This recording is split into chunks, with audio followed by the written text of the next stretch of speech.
Hola, ¿cómo estás? Bienvenido, bienvenida a un nuevo repaso de la lección de escuela sabática de esta semana. Estamos hablando de la lección 5 de este segundo trimestre del 2020 y el título estaba muy interesante. Dice, llamados y profesiones. ¿Cómo se relaciona lo que decidiste ser en esta vida con aquel llamado que el Señor hizo para que participes de algún ministerio específico? Bueno, antes que nada tenemos que recordar que en la lección de la semana pasada nosotros hablamos acerca de identidad y misión. Vimos que cuando yo sé lo que soy o quién soy, yo ahora puedo orientarme hacia lo que se espera de mí mientras que estoy aquí. Podríamos decir que la identidad empuja hacia la misión.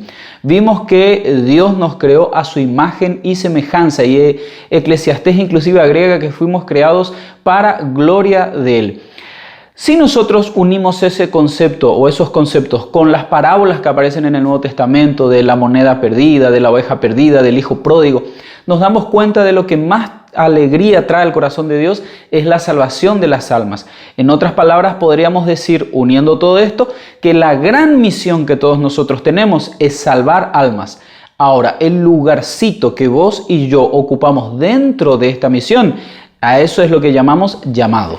Para ejemplificar un poco y entender mejor todo esto, se nos da en la lección un ejemplo bien interesante que es el de Nehemías. ¿Alguna vez leíste ese libro? Está ahí en el Antiguo Testamento y aporta muy buenos datos, realmente vas a entender mucho de la historia bíblica.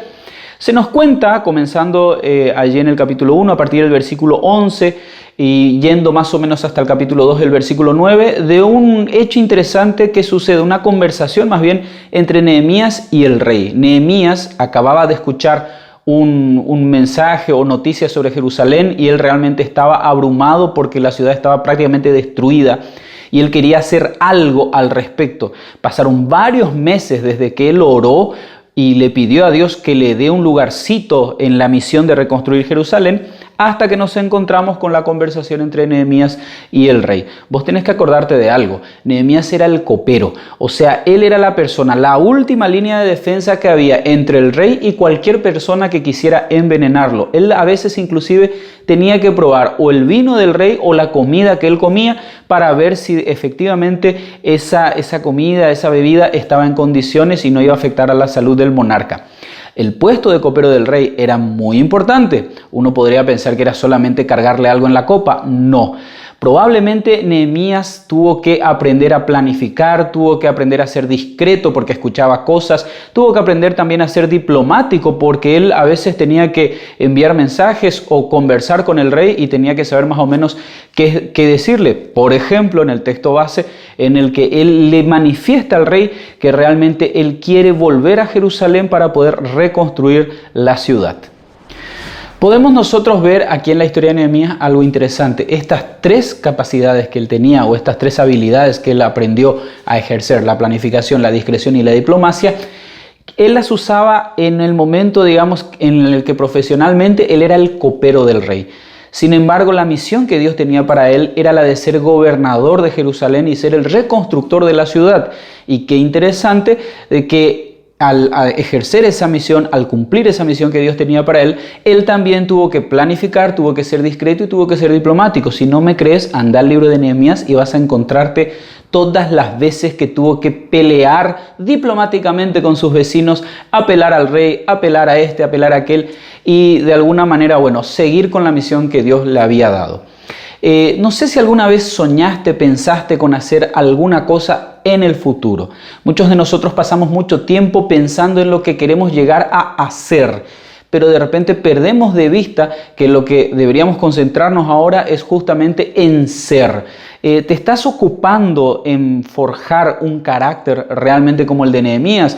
Concentrándote, por ejemplo, en adquirir habilidades que te van a servir para aquello que querés lograr, que querés ser en esta vida realmente.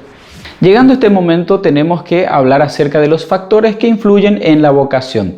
El primer punto, son las circunstancias. Existen limitaciones circunstanciales y vos podés de repente hacer o no caso o podés buscar la manera de subsanar esas limitaciones. En el caso de Nehemías, unos años antes de esta historia que estamos analizando, hubo un edicto para que los israelitas pudieran volver nuevamente a Jerusalén, a esa zona, a su vida, digamos, como había sido antes de que Nabucodonosor destruyera la ciudad y se los llevara a todos para Babilonia. Sin embargo, Nehemías se quedó. Si él no se hubiera quedado, si él hubiera estado geográficamente en otro lugar, él no hubiera podido ser el copero del rey y no podría haber pedido los permisos necesarios ni hacer todas las gestiones para poder reconstruir Jerusalén. Él estaba en el momento, en el lugar adecuado realmente. Ahora bien, puede ser que vos estés pensando en estudiar una carrera, pero en la universidad que hay en tu ciudad no tienen esa carrera. Estás pensando en alguna situación y decís, no voy a poder.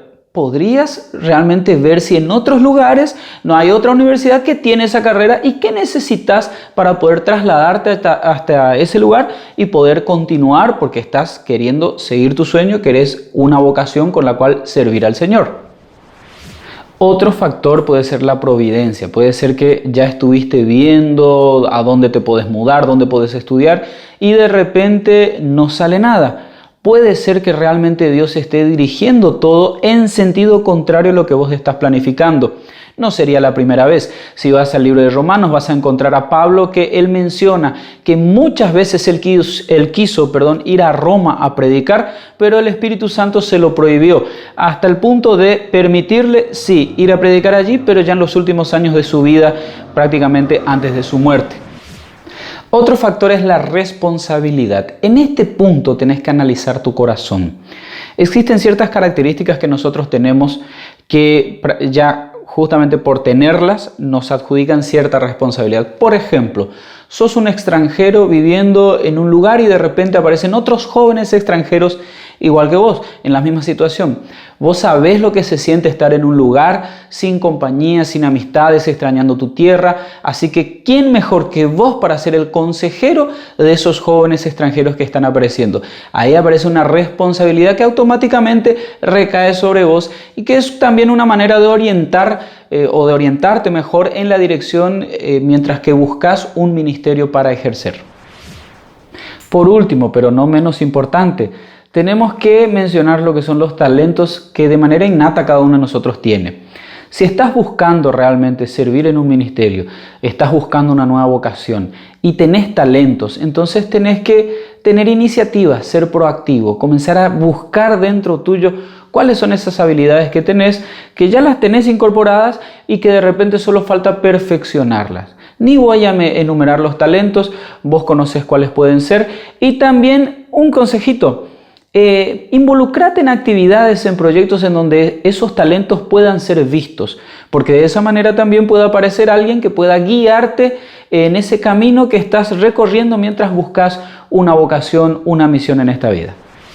Nuestra lección también hablaba de la rutina. Y qué interesante que para hablar sobre esto nos daba el ejemplo de nuestro Señor Jesús.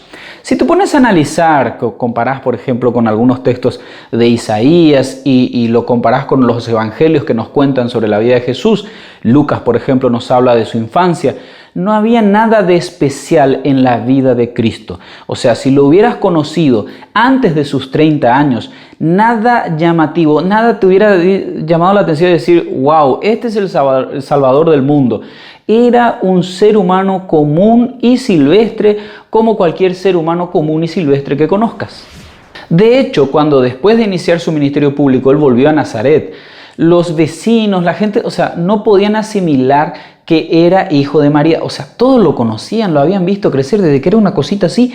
Y ahora él venía como un predicador poderoso, un hombre que realmente atraía a las masas y tenía un mensaje para las personas. Claro, eso sin contar con la tremenda cantidad de milagros que iban contándose acerca de él. Eso es otra cosa incluso. Ahora, ¿te pusiste a pensar que Jesús ya se percató, según lo que vemos en el Evangelio de Lucas, acerca de su misión más o menos cuando tenía 12 años? Fue en ese momento cuando él le dijo a su mamá, mira, yo sé cuáles son los negocios de mi padre, yo sé que tengo que estar en esos negocios, obviamente muy respetuosamente. Aunque Jesús sabía que él tenía una misión mucho más grande que la misión de cualquier ser humano en esta tierra, él volvió a su casa y vivió una vida común, en el anonimato prácticamente. Aprendió el oficio del Padre, fue un hermano, digamos, respetuoso, un hijo respetuoso, se hizo cargo del negocio familiar. ¿Te das cuenta? Muchos de nosotros pensamos en una gran misión, en una gran cosa en esta tierra. Eso no está mal. No está mal que sueñes con ser el mejor neurocirujano o ser el mejor ingeniero o ser, qué sé yo, el mejor de lo mejor en lo que quieras hacer en la vida. Pero recordá esto, todo ese futuro se va armando con pequeñas decisiones, con cositas que haces bien aquí, aquí y aquí y que se van juntando como las piezas de un rompecabezas. Hablamos recién de la formación de un carácter, hablamos de seguir el ejemplo de Jesús. ¿Qué estás haciendo en ese sentido ahora? Y terminamos este resumen recordando nuevamente el ejemplo de Nehemías, que aunque estaba en una función que no tenía nada que ver con Jerusalén, ahí mismo él comenzó a prepararse para esa gran misión. Y cuando llegó allá, él estaba preparado. No podemos olvidar el ejemplo de Jesús, que en pequeños detalles se fue preparando también para el ministerio tremendo que llegó a ejercer. Y estamos hablando de Jesús, el Hijo de Dios, que murió para que vos y yo podamos tener la salvación. Ahora yo te pregunto, en tu vida diaria, ¿cuáles son los desafíos que estás teniendo para mantenerte firme a tus principios en esa rutina justamente? No estoy hablando de grandes decisiones, estoy hablando de pequeñas decisiones. ¿Cómo te está yendo en esta área de la vida? Hacé un análisis, mira en tu corazoncito y arrodillate y conversá con Dios para que Él te ayude y te oriente para poder tomar las mejores decisiones en este sentido. Que Dios te bendiga, que sigas teniendo un óptimo día y nos vemos la semana que viene.